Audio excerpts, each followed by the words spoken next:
Good morning. अभी तक हमने डाइलेक्ट्रिक को पोलराइज करके क्या होता है, उसके अंदर क्या होता है, उसकी वजह से इलेक्ट्रिक फील्ड क्या होती है, इस तरह की कई बातें पढ़ी, लेकिन ये अभी तक नहीं देखा कि ये पोलराइजेशन होता कैसे है। तो डाइलेक्ट्रिक मटेरियल को एक एक्सटर्नल इलेक्ट्रिक फील्ड में रख दें तो वो मटेरियल पोलराइज हो जाता है। कोई कंडक्टर रख दें तो क्या होगा, कंडक्टर में पॉजिटिव और नेगेटिव चार्जेस बिल्कुल सेपरेट हो जाएंगे और कंडक्टर के अंदर इलेक्ट्रिक फील्ड जीरो हो जाएगी। डाइलेक्ट्रिक के अंदर भी पॉजिटिव और नेगेटिव चार्जेस सेपरेट होते हैं, लेकिन पूर्ण सेपरेशन नहीं होता, इसलिए उसके अंदर जो भी इलेक्ट्रिक फील्ड है, पहले जो एक्सटर्नल इलेक्ट्रिक फील्ड थी उसके मुकाबले रिजल्टेंट इलेक्ट्रिक फील्ड हमेशा थोड़ी सी कम हो जाती है। तो ये अंदर प्रोसेस क्या होता है, दो तरह के प्रोसेस होते हैं। एक वो यदि डाइलेक्ट्रिक आपका बना हुआ है जिनको हम कहते हैं पोलर मॉलिक्यूल से। पोलर मॉलिक्यूल क्या है, वो मॉलिक्यूल जिनका एक डाइपोल मोमेंट होता है। उदाहरण के तौर पे हाइड्रोजन, तो उदाहरण के तौर पे वाटर। तो वाटर मॉलिक्यूल कैसा है, ये ऑक्सीजन, ये हाइड्रोजन, ये एंगल करीब 105 डिग्री है। ये centre of the negative charge करीब यहां है, एक पॉजिटिव चार्ज यहां है, पॉजिटिव चार्ज यहां है, यहां दो नेगेटिव चार्ज का सेंटर है। तो ये डाइपोल मोमेंट क्या हो गया, एक डाइपोल मोमेंट इस डायरेक्शन में हुआ, एक डाइपोल मोमेंट इस डायरेक्शन में हुआ। ये जो बॉन्ड लेंथ है ये तकरीबन 1 एंगस्ट्रॉम है, ये बॉन्ड लेंथ भी तकरीबन 1 एंगस्ट्रॉम है। तो इसका रिजल्टेंट डाइपोल मोमेंट क्या हो गया, इसका रिजल्टेंट डाइपोल मोमेंट इस डायरेक्शन में हो जाएगा। And that value, if I remember correctly, is of the order of 1.87 Debye.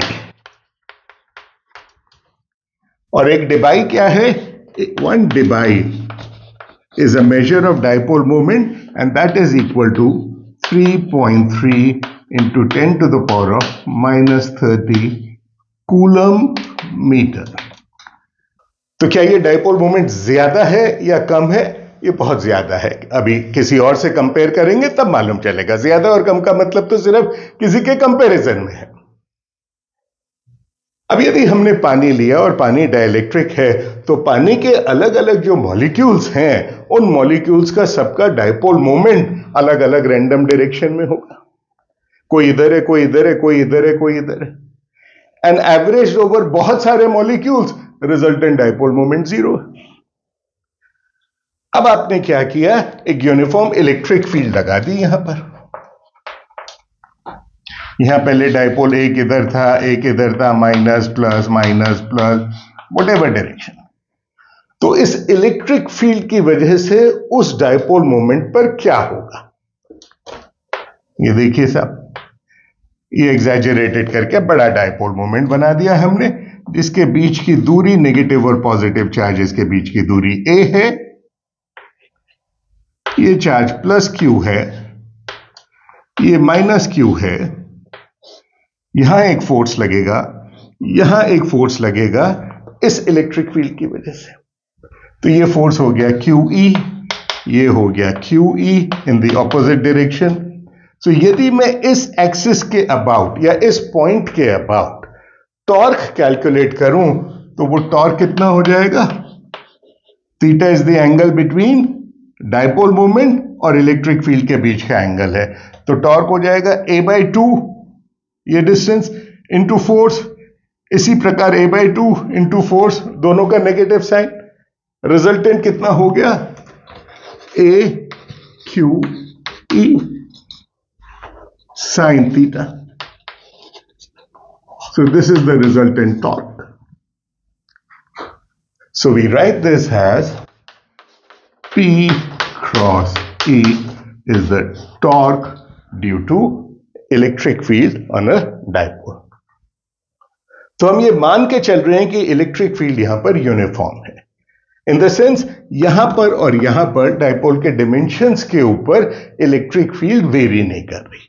Ideal dipole का तो कोई डिमेंशन होता ही नहीं है, बट डाइपोल के डिमेंशन पे इलेक्ट्रिक फील्ड वेरी नहीं कर रही। लेकिन यदि डाइपोल के डिमेंशन पे इलेक्ट्रिक फील्ड वेरी करती है, ऐसी स्थिति में तो देखिए डायपोल के ऊपर रिजल्टेंट फोर्स 0 है। यदि डायपोल के डिमेंशन पे इलेक्ट्रिक फील्ड वेरी करती है तो उसके ऊपर रिजल्टेंट फोर्स लगेगा, और वो रिजल्टेंट फोर्स किस डायरेक्शन में लगेगा वो कैलकुलेट कर सकते हैं। So that force will be Q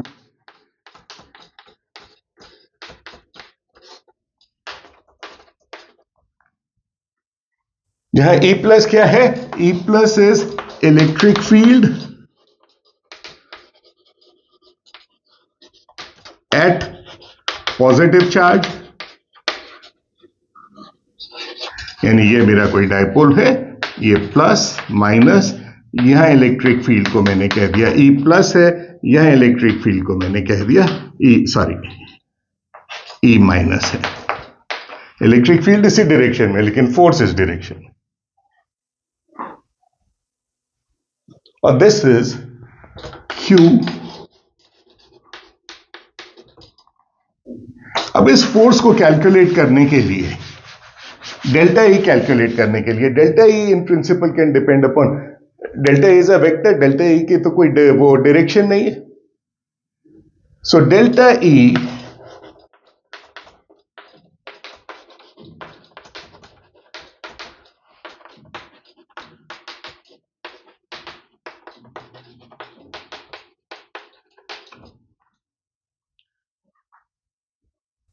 और डेल्टा ई एक्स क्या है, delta E x is delta E x upon delta x plus delta E x upon delta y into delta y plus delta E x upon delta z. Note कीजिए कि electric field x direction में है, लेकिन x direction की electric field y और z के ऊपर भी डिपेंड कर सकती है, क्योंकि अलग अलग वैल्यू ऑफ वाई के ऊपर इलेक्ट्रिक फील्ड की वैल्यू अलग अलग है। तो ये क्या देता है हमको, ये देता है delta E x is equal to gradient of E x dot delta are.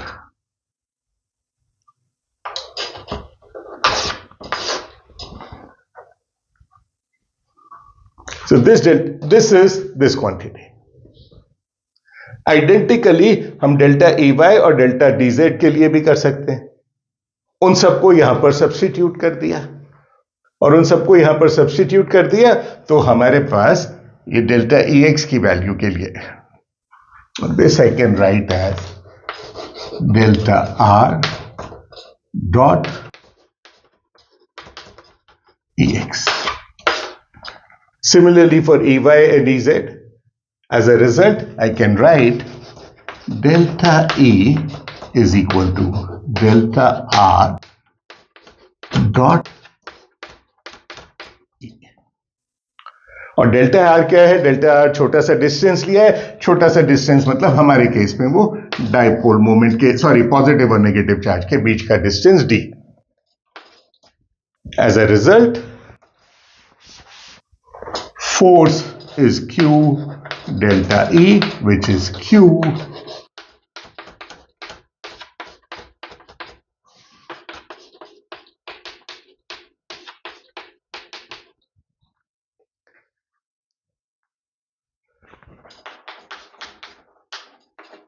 force on a dipole in an electric field which is not a uniform electric field, और वो इलेक्ट्रिक फील्ड पॉजिटिव और negative charge dipole के dimension के ऊपर very करती है।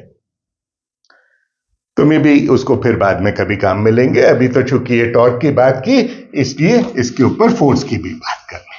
तो ये पोलर मॉलिक्यूल्स जो हैं, जैसे वाटर मॉलिक्यूल है, यूनिफॉर्म इलेक्ट्रिक फील्ड लगाई तो ये सब के सब टॉर्क लगा के प्रयास ये करेंगे कि इलेक्ट्रिक फील्ड के डायरेक्शन में अलाइन हो जाए, और जब सब इलेक्ट्रिक फील्ड के डायरेक्शन में अलाइन होने लगते हैं तो they produce a polarisation per unit volume P, जिसके बारे में पहले भी कई बार बात कर चुके हैं, डायपोल मोमेंट पर यूनिट वॉल्यूम वगैरह वगैरह। तो ये तो रहा पोलर मॉलिक्यूल्स का। दूसरा हुआ नॉन पोलर मॉलिक्यूल जिनका खुद का कोई डायपोल मोमेंट नहीं है। उनको इलेक्ट्रिक फील्ड में रख दिया तो क्या होगा? उदाहरण के तौर पे एक हाइड्रोजन एटम को कंसीडर करिए। हाइड्रोजन एटम में ये रहा प्रोटॉन और ये नेगेटिव चार्ज। तो हकीकत में नेगेटिव चार्ज ऐसे रिवॉल्व नहीं करता, नेगेटिव चार्ज का एक क्लाउड है और चार्ज डेंसिटी यहां से यहां तक वेरी करती है, लेकिन मैं वो भूल जाता हूं आसानी के लिए। मैं क्या कहता हूं कि एक एटम के रेडियस के बराबर एक स्फीयर मानिए, एटम का रेडियस है a0, उसके बराबर एक स्फीयर मानिए और उस स्फीयर के ऊपर वो जो -q चार्ज है वो यूनिफॉर्मली डिस्ट्रीब्यूटेड है और ये सेंटर में एक पॉजिटिव चार्ज है q। अब हमने यहां एक इलेक्ट्रिक फील्ड लगा दी। यदि यहां इलेक्ट्रिक फील्ड लगा दी तो वो नेगेटिव चार्ज डिस्ट्रीब्यूशन इस तरफ शिफ्ट करेगा या पॉजिटिव q उधर शिफ्ट करेगा। हकीकत यह है कि नेगेटिव चार्ज का जो सेंट्रॉइड है वो यदि यहां है तो पॉजिटिव चार्ज यहां है, जरा सा इसमें, ये इसका नेगेटिव का सेंट्रॉइड है, तो इन दोनों के बीच में एक जरा सी दूरी हो जाएगी जिसको हम कहते हैं d। तो इफेक्टिवली देखा जाए तो ये q इंटू d एक डायपोल मोमेंट बन गया। तो you can always ask the question कि साहब जब इलेक्ट्रिक फील्ड लगा दी तो जरा सा होके क्यों रुक जाएगा और होता जाए? इसलिए क्योंकि ये जो नेगेटिव चार्ज जिसको हमने माना है ये नेगेटिव चार्ज का स्फीयर है, इस नेगेटिव चार्ज का स्फीयर है जिसकी डेंसिटी है q/4/3 पाई a0 क्यूब। और यूनिफॉर्मली चार्ज स्फीयर के लिए हम कई बार देख चुके हैं that the electric field is ρr/3ε0। तो ये डिस्टेंस है d। तो ये नेगेटिव वाला जो क्लाउड है इसकी वजह से इस q के ऊपर एक इलेक्ट्रिक फील्ड लगेगी और वो इलेक्ट्रिक फील्ड कितनी लगेगी? इतनी। रो की जगह मैंने लिखा r की जगह लिखा d, रो की जगह लिखा q/4/3 पाई a0 क्यूब। और इस इलेक्ट्रिक फील्ड की वजह से इस पॉजिटिव चार्ज के ऊपर एक फोर्स हुआ तो पॉजिटिव चार्ज से मल्टीप्लाई कर, और जब ये फोर्स जो है ये इस डायरेक्शन में लेके जाएगा पॉजिटिव चार्ज को और एक्सटर्नल इलेक्ट्रिक फील्ड इस डायरेक्शन में लेके जाएगी, तो रिजल्टेंट फोर्स जब ये बराबर हो जाएंगे तो ऐसी स्थिति में इक्विलिब्रियम हो जाएगा। अब ये देखिए charge of the proton electron constant है, ये सब कांस्टेंट है, हाइड्रोजन एटम का रेडियस भी मुझे मालूम है, तो ये कितना डिस्प्लेसमेंट होगा ये उस पर निर्भर करता है कि इलेक्ट्रिक फील्ड कितनी लगाए। तो अब मैं क्या करता हूं, इसको मैं लिखता हूं, ये Q कट गया, ये Q इंटू डी मिला के डायपोल मोमेंट हो गया effectively. As a result my dipole moment P is equal to 4 pi epsilon 0 a0 cube into E। देखिए डायपोल मोमेंट की भी ये डायरेक्शन है और इलेक्ट्रिक फील्ड की भी ये क्या है, इसको हम कहते हैं अल्फा पोलराइजेबिलिटी।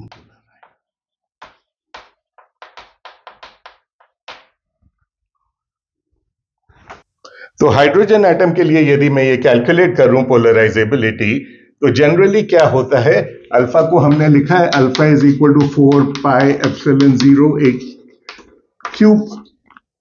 जो बुक्स में आपको वैल्यूज मिलेंगी वो वैल्यू मिलेगी जनरली अल्फा बटा 4 पाई एप्सिलॉन 0 की, which is equal to a0 cube. और हाइड्रोजन एटम के लिए a0 यदि 0.5293 एंगस्ट्रॉम है तो a0 क्यूब जो हमको है ये देता है approximately, I don't remember,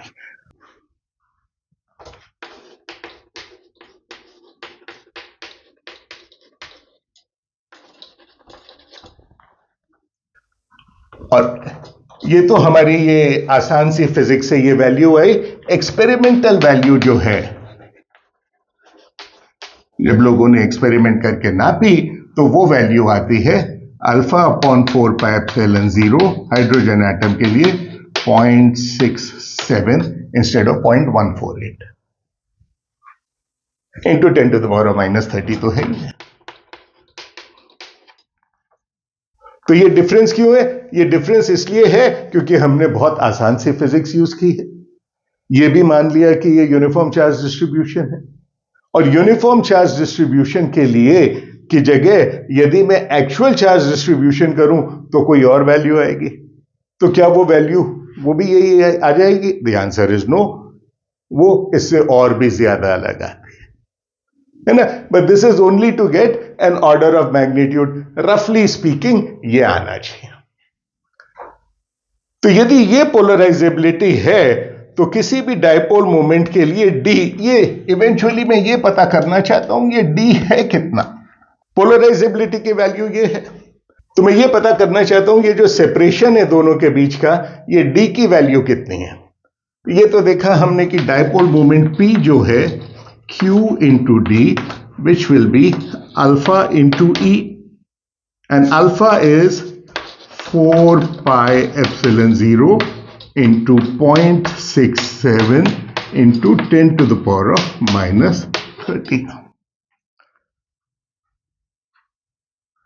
into applied electric field.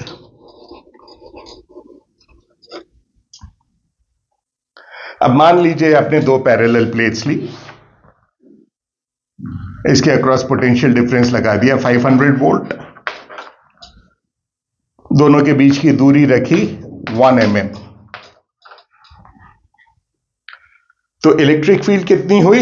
Electric field हुई 500 डिवाइडेड बाय 10⁻⁻³ तो इलेक्ट्रिक फील्ड अप्लाइड जो हो गई वो हो गई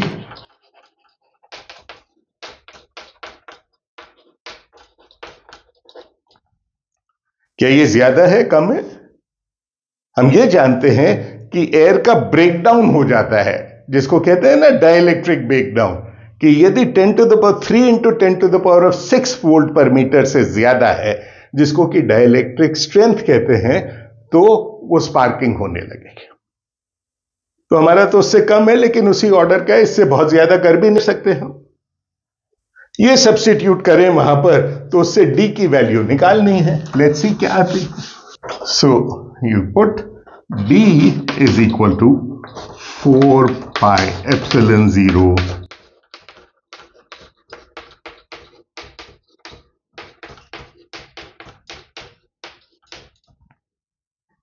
divided by Q, Coulomb, and this value comes out to be of the order of 10⁻⁻15 metre. Atom का size क्या है? 10⁻⁻10 मीटर। शिफ्ट कितने से होता है? 10⁻⁻15 मीटर। तो कितना जरा सा शिफ्ट होता है, उसके बावजूद उसका इफेक्ट आ जाता है डाइलेक्ट्रिक की जैसे बिहेव करने लगता है। तो वो टोटल डाइपोल मोमेंट हुआ कितना? वो डाइपोल मोमेंट हो गया Q इंटू दैट डिस्टेंस, और Q इंटू दैट डिस्टेंस का मतलब है total dipole moment is of the order of 10⁻⁻34 10⁻⁻35 coulomb metre. और वाटर मॉलिक्यूल के लिए डाइपोल मोमेंट कितना था? उसको हमने कहा था वो है 1.8 डिबाई।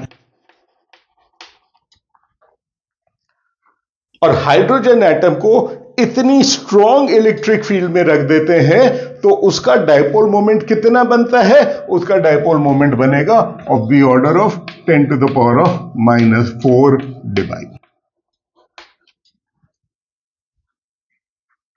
तो स्वाभाविक बात है कि पोलर मॉलिक्यूल की वजह से ओवरऑल डाइपोल मोमेंट ज्यादा हो गया, पोलराइजेशन ज्यादा होगा, डाइलेक्ट्रिक कांस्टेंट ज्यादा होगा। तो जो भी नॉन पोलर मॉलिक्यूल्स हैं जिसमें इलेक्ट्रिक फील्ड की वजह से जरा सा शिफ्ट हो जाता है इधर से उधर, उनके dipole moment of that order है 10 to the power of -2, 3, 4 Dibai, और उसकी वजह से जो डाइलेक्ट्रिक कांस्टेंट है जिसकी हम पहले कई बार बात कर चुके हैं, is of the order of 2, 3, 2, 3, 4 से बहुत ज्यादा नहीं मिलेगा। और पोलर मॉलिक्यूल्स,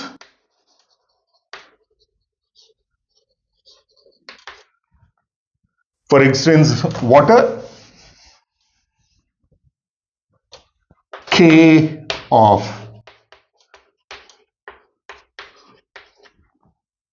तो कहां 1, 2, 3, कहां 80।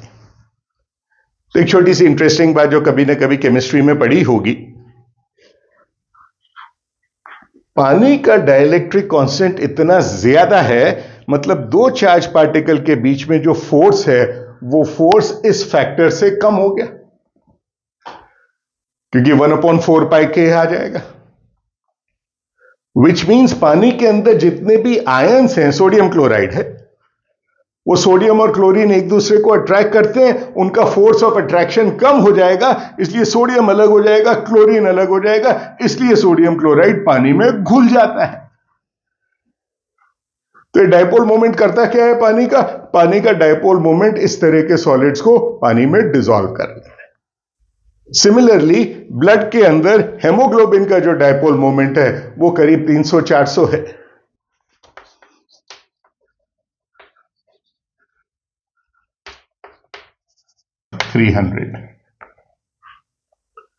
और उससे क्या होता है? ऑक्सीजन की बाइंडिंग के लिए मदद करता है, प्रोटीन को इकट्ठा करता है। So these are the kind of things, dipole moment से क्या हर जगह अफेक्ट पड़ता है। वाटर मॉलिक्यूल तो बड़ा एसिमेट्रिक मॉलिक्यूल है। कार्बन डाइऑक्साइड देखिए, ये बीच में आ गया कार्बन, ये ऑक्सीजन, ये ऑक्सीजन।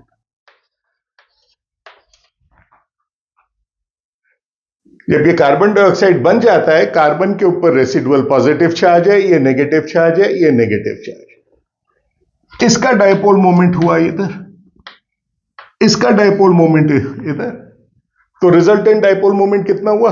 0। तो क्या कार्बन डाइऑक्साइड पोलर है? नहीं है, क्योंकि रिजल्टेंट डायपोल मोमेंट 0 है। बट ये कुछ और बड़ी इंटरेस्टिंग बात सिखाता है। वो क्या? इस कार्बन डाइऑक्साइड मॉलिक्यूल के अंदर हम इलेक्ट्रिक फील्ड इधर लगा सकते हैं। यदि हम इधर इलेक्ट्रिक फील्ड लगाते हैं तो कुछ ना कुछ पॉजिटिव चार्ज सेंटर इधर शिफ्ट होगा, नेगेटिव इधर शिफ्ट होगा, और कोई डायपोल मोमेंट बन जाएगा which will be proportional to E। और इलेक्ट्रिक फील्ड इधर भी लगा सकते हैं। जब इलेक्ट्रिक फील्ड इधर लगाते हैं तो फिर कुछ हो जाएगा। अब सवाल यह है कि इस केस में सपोज मैं कहता हूं P along the axis is alpha some proportionality जो पैरेलल है E के, पैरेलल टू द एक्सिस, और जब परपेंडिकुलर टू द एक्सिस किया तो मुझे डायपोल मोमेंट मिला परपेंडिकुलर E। तो क्या ये और ये बराबर है? कहने का मतलब ये है, जब इधर इलेक्ट्रिक फील्ड लगाऊंगा और जब इधर इलेक्ट्रिक फील्ड लगाऊंगा तो क्या कार्बन डाइऑक्साइड मॉलिक्यूल के ऊपर बराबर डायपोल मोमेंट इंड्यूस होगा? And the answer is no. लेकिन इस सिंपल केस के अंदर ये तो जाहिर है कि डायपोल मोमेंट की डायरेक्शन इलेक्ट्रिक फील्ड की ही डायरेक्शन है। अब आप मान लीजिए हमने इलेक्ट्रिक फील्ड ऐसे लगाई। यदि इलेक्ट्रिक फील्ड ऐसे लगाई तो इसके दो कंपोनेंट कर लेंगे, पैरेलल एंड परपेंडिकुलर। तो अब क्या रिजल्टेंट डायपोल मोमेंट इस डायरेक्शन में होगा? The answer is no. तो रिजल्टेंट डायपोल मोमेंट की क्या डायरेक्शन होगी? इस पे डिपेंड करता है कि ये क्या है और ये क्या है। एज अ रिजल्ट हम कहेंगे dipole moment along the parallel direction is alpha parallel E parallel, and E parallel is E cos theta, if you want to write this as angle theta, and P perpendicular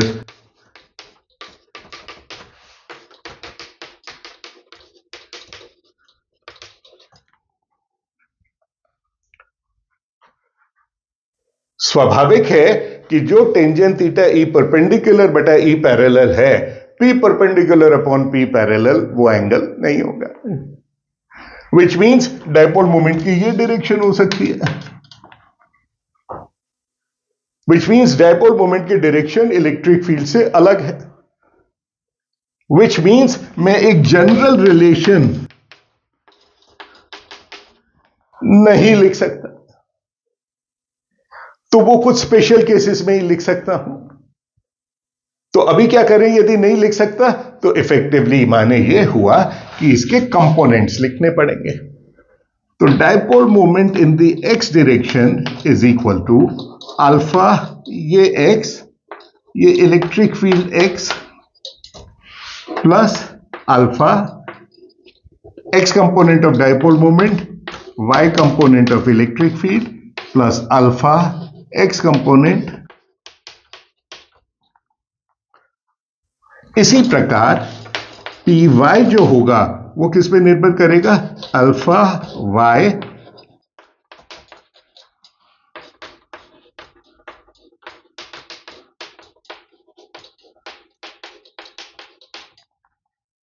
इसी प्रकार से। तो कुल कितने component हो गए, 1 2 3 4 5 6 7 8 9।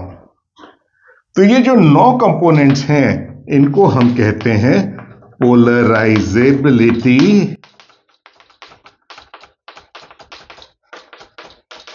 Tensor.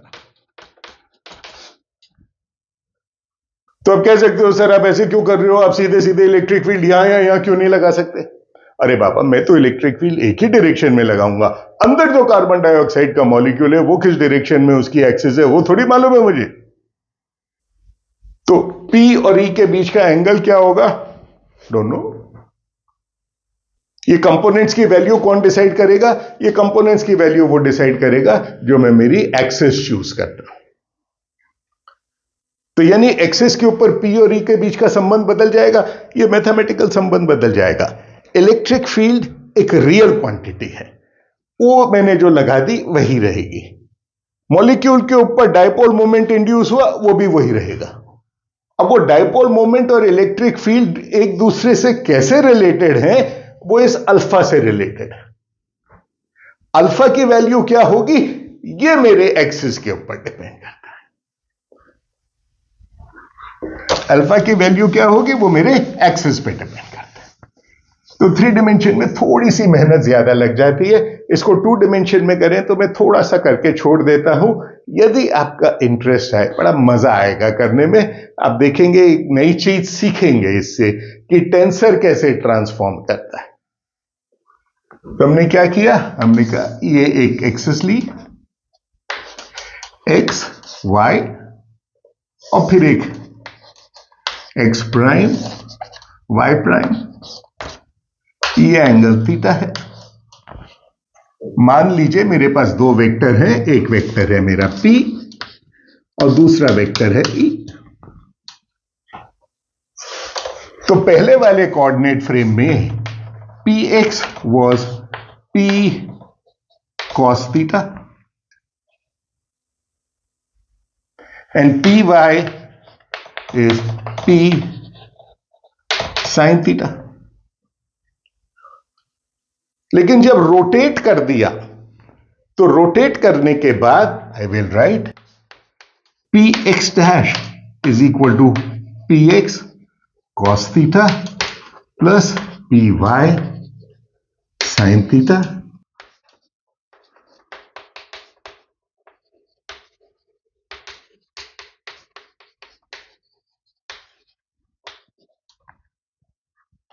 अब ये माइनस किधर आएगा, प्लस किधर आएगा, आसान है। देखो ये P है मान लीजिए मेरा, ओरिजिनली Px क्या था ये, अब Px प्राइम क्या है ये,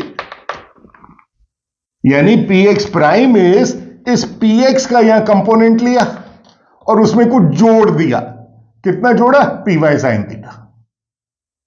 इस केस में क्या होगा, पी वाई था ये, पी वाई प्राइम ये है, तो पी वाई प्राइम क्या होगा, ये पी वाई का ये कंपोनेंट लिया पी वाई कॉस थीटा और इसमें से कुछ घटा दिया P X sine theta.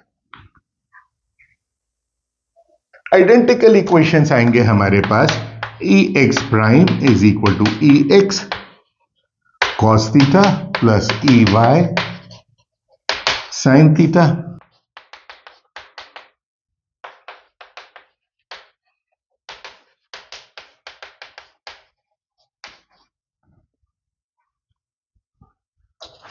Please note कि हम सिर्फ 2 डायमेंशंस में कर रहे हैं ये काम, और पोलराइजेबिलिटी टेंसर काम में लेते हुए यदि मैं 2 डायमेंशंस में इसको लिखता हूं तो यहां पे मैं भी राइट देते हैं।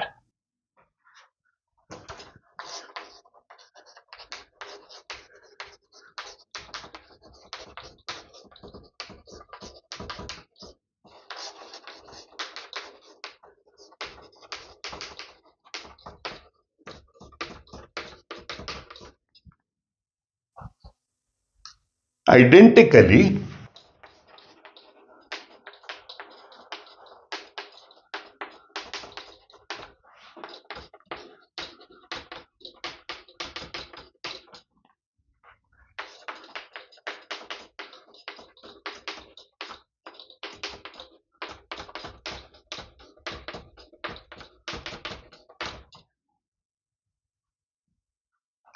चाहिए क्या, हमारे पास 4 अननोन क्वांटिटी है, ये तो मालूम है हमको, ओरिजिनल सिस्टम में था।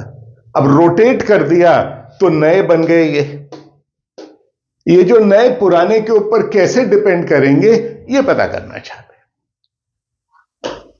तो 4 अननोन क्वांटिटी है, 4 इक्वेशंस है, उससे निकालते हैं। तो इन प्रिंसिपल 4 इक्वेशन है, निकल जाने चाहिए, but we have to be careful. क्या करें, इस पी एक्स डैश के लिए यहां से सब्स्टिट्यूट कर दें और पी एक्स के लिए ये सब्स्टिट्यूट कर दें। एक लिख के बताता हूं। सो पी एक्स डैश क्या है मेरा, पी एक्स डैश है P X cos theta plus P Y sine theta. तो पी एक्स के लिए मैं क्या लिखता हूं, alpha x X E X plus alpha x Y E Y cos theta plus alpha Y X E X plus alpha Y Y E Y sine theta. ये क्या हुई, ये इस इक्वेशन की लेफ्ट हैंड साइड हुई, but ये तो ई x और ई वाई के टर्म्स में है। तो राइट हैंड साइड के लिए क्या करूं, इस ई एक्स डैश और ई वाई डैश को भी ऐसे लिखते हैं। So this quantity is equal to alpha x dash, E x dash के लिए क्या लिखना है,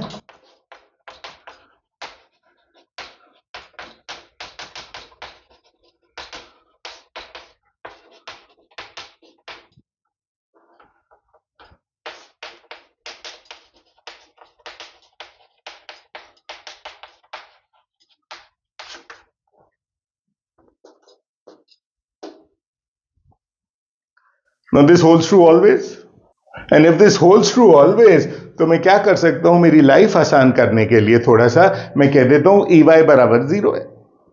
यदि ई वाई बराबर 0 है तो ये टर्म गई, ये टर्म गई, ये टर्म गई, ये टर्म गई, ई वाई वाली सारी टर्म 0 हो गई और बाकी जितनी भी टर्म है उन सब टर्म के अंदर ई एक्स है, तो वो ई एक्स कट गया, बाकी क्या बचा, alpha x x cosine theta plus alpha Y x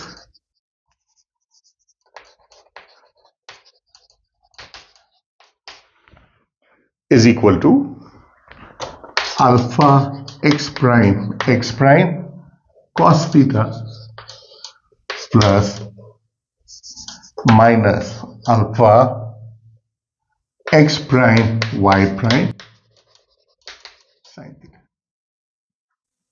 एक इक्वेशन। दूसरी इक्वेशन के लिए ई वाई को रख लीजिए, ई एक्स को 0 मान लीजिए। तो फिर वो क्या इक्वेशन देगा? वो इक्वेशन देगा alpha x y cos theta plus alpha Y y sine theta is equal to alpha x prime sine theta plus alpha x prime y prime cos theta. दो इक्वेशन हो गए जिसके अंदर अल्फाज है और थीटा है।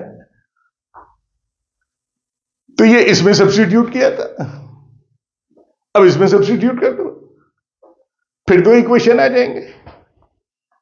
4 इक्वेशन हो गए और 4 अननोन क्वांटिटीज हैं। क्या? Alpha x prime alpha x prime y prime. इनको सॉल्व कर लो। इनको सॉल्व करिए। वेरीफाई करने के लिए प्लीज मुझे मेल लिखिए।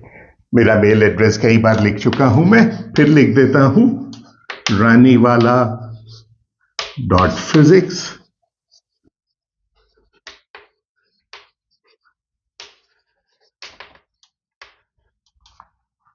तो ये क्या बताएगा? ये बताएगा कि किसी भी कोऑर्डिनेट फ्रेम को रोटेट करने से पोलराइजेबिलिटी टेंसर के कंपोनेंट्स कैसे चेंज होते हैं जिससे डायपोल और इलेक्ट्रिक फील्ड के बीच का रिलेशन यथावत रहे।